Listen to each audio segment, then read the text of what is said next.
O meu objetivo é explicar a vocês, jovens e adultos jovens, e a seus pais, o motivo de aderirmos tão estritamente aos padrões elevados da conduta moral. O motivo de não usarmos droga, que causa dependência, o chá preto, café e álcool e fumo. O motivo de ensinarmos padrões de recato no vestuário e também no linguajar.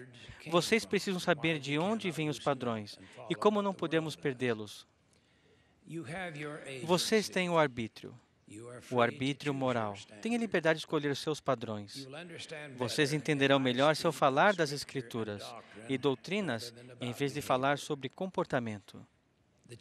A igreja que pertencem, a Igreja de Jesus Cristo dos Santos dos Últimos Dias, é a igreja restaurada.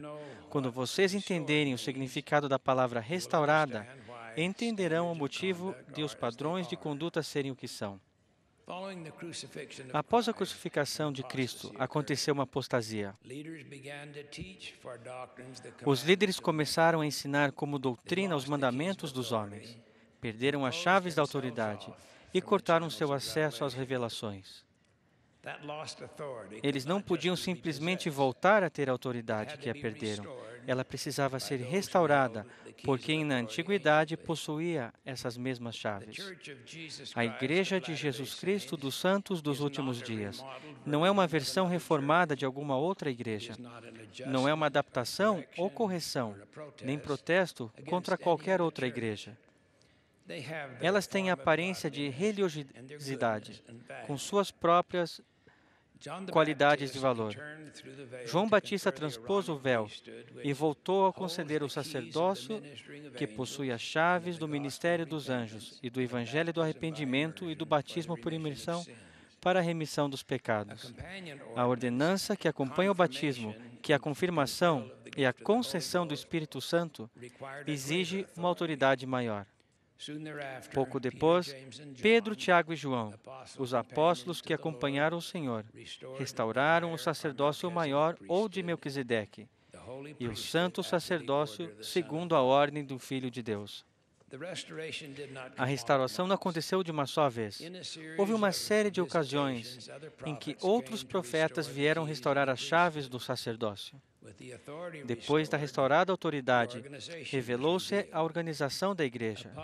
Os apóstolos foram ordenados, e o quórum dos 12 e a primeira presidência foram organizados, da mesma forma que no passado. As ordenanças foram reveladas e a autoridade para realizá-las concedida. O Livro de Mórmon, outro testamento de Jesus Cristo, foi traduzido e publicado. Ele contém a plenitude do Evangelho eterno. Outras revelações foram publicadas, Doutrina e Convênios e a Pérola de Grande Valor. Essas escrituras explicam por que a Terra foi criada e quem as criou. Assim, os primeiros líderes tinham diante de si a plenitude do Evangelho de Jesus Cristo e os padrões que ele exige a seus discípulos. Ficamos sabendo do plano de redenção, o grande plano de felicidade. Viemos à Terra para sermos provados e ganhar experiência, com a promessa de que, por meio da expiação de Cristo, toda a humanidade pode ser salva por obediência às leis e ordenanças do Evangelho. Antes de iniciarmos a vida mortal, vivíamos como filhos espirituais do Pai Celestial. Todos os seres humanos, homem e mulher, foram criados à imagem de Deus. Cada indivíduo é um filho ou filha, gerado em espírito por pais celestiais, que os amam de tal forma, possuem natureza e destinos divinos. O sexo, masculino ou feminino, é uma característica essencial da identidade e do propósito pré-mortal, mortal e eterno de cada um. O grande plano de felicidade permite que os laços familiares perdurem para sempre, mesmo após a morte. As ordenanças e convênios sagrados, realizados apenas no templo, tornam isso possível para que voltemos à presença de Deus como famílias, para sempre. O casamento, a família e o lar são alicerces da igreja. Nada é mais importante do que a família, para a igreja e para a própria civilização. Nem todos alcançam tudo na vida mortal, pois alguns não têm a oportunidade de casar-se e formar a própria família. Mas o grande plano de felicidade e as leis que o governam perduram após a morte.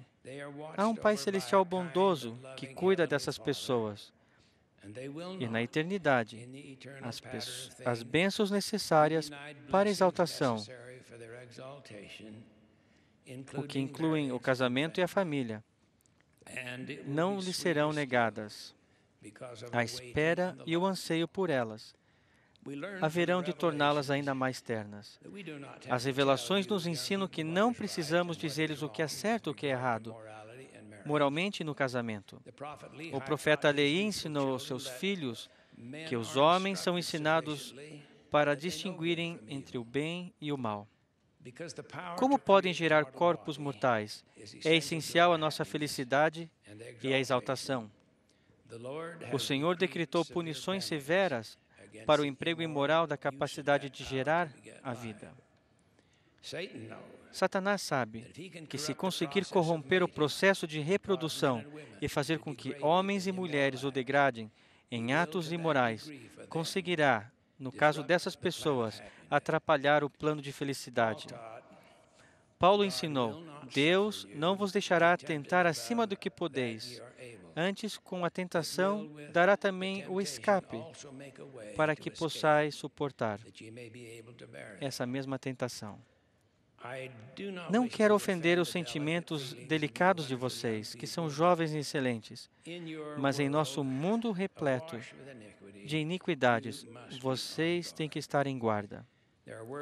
Há palavras que preferíamos não dizer, que descrevem coisas nas quais preferíamos não pensar. Mas não há como vocês não serem expostos às tentações relacionadas à fornicação, adultério, pornografia, prostituição, perversão, luxúria, abuso e ao que é contrário às leis naturais de Deus. Só com dificuldade é possível escaparem da linguagem vulgar e degradante, das piadas e do humor perverso, que andam de mãos dadas. Elas estão exibidas nas atividades, nas músicas, literatura, teatro, no cinema e também na internet. Lembram-se da primeira visão quando o jovem ajoelhou-se no bosque, e imediatamente uma densa escuridão formou-se ao redor dele, e a força do inimigo tentou dominá-lo.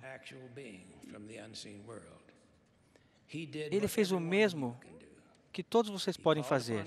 Clamou a Deus e foi libertado dessa força maligna. A oração é muito eficiente. Vocês são filhos de Deus e, portanto, podem fazer o mesmo que Joseph, orar a Deus em nome de Jesus Cristo pedindo forças. Satanás e seus anjos tentarão envolver seus pensamentos e controlar o que vocês fazem. Se puder, ele corromperá tudo o que é bom. Para ele, a internet é a rede mundial de computadores. É isso mesmo, uma rede para capturá-los na trama do vício da pornografia.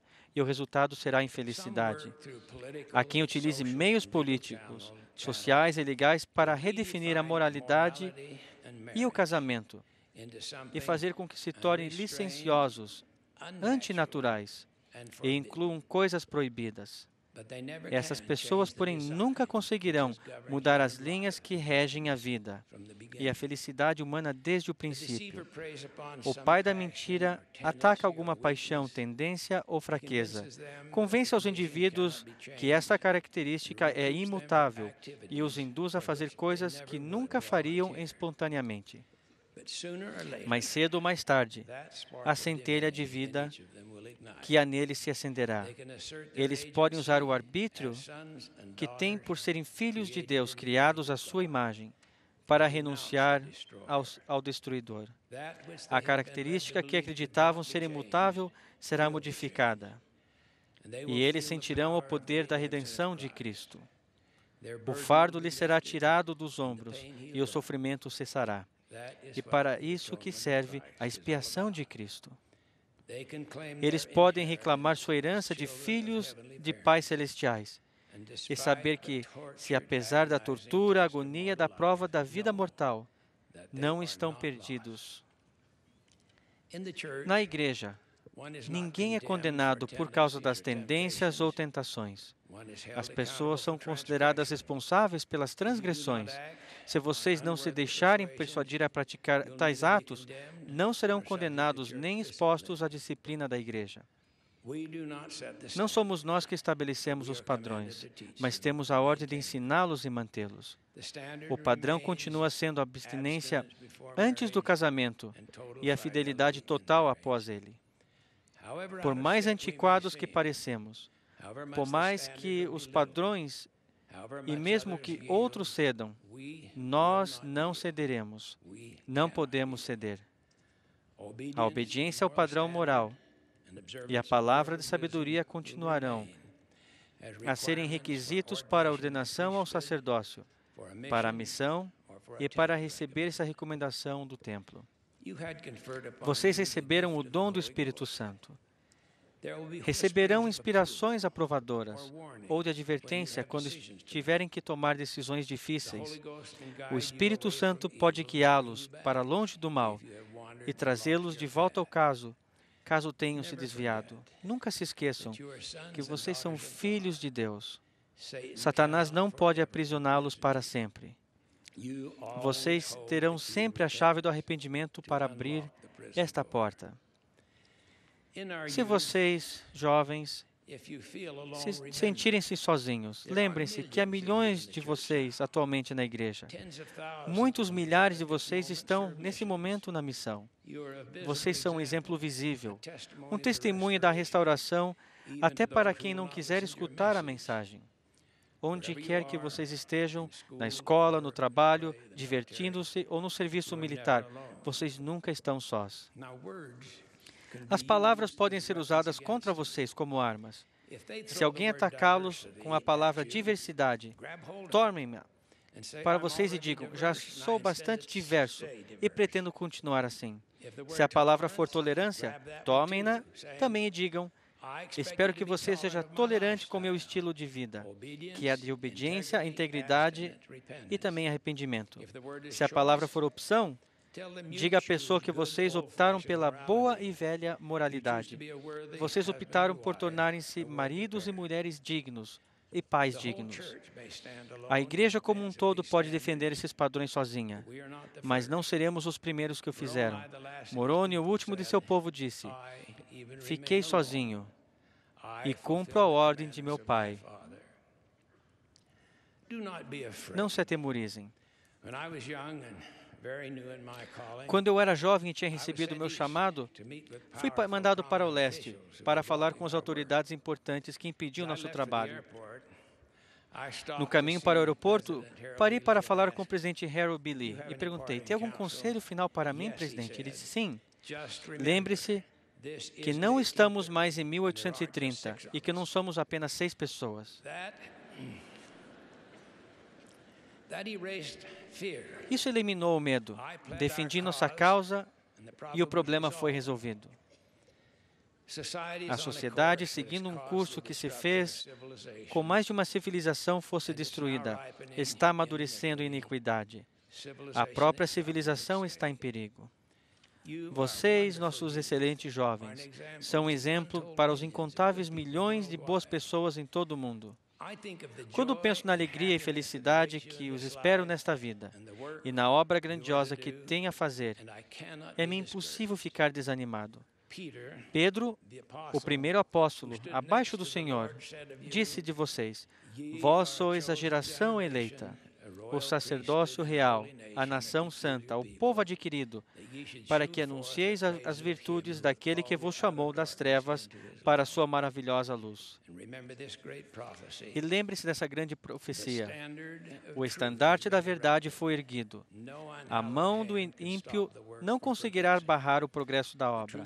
A verdade de Deus avançará com coragem, nobreza e independência, até que tenha penetrado cada continente, visitado cada clima, varrido cada país e soado a cada ouvido, até que os propósitos de Deus sejam cumpridos e o grande Jeová diga que o trabalho está terminado.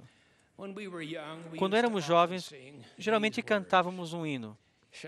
Deve Sião fugir à luta? Deve agora desistir? Se espreita o inimigo que espera nos ferir? Não. Sempre fiéis, nossa fé guardaremos.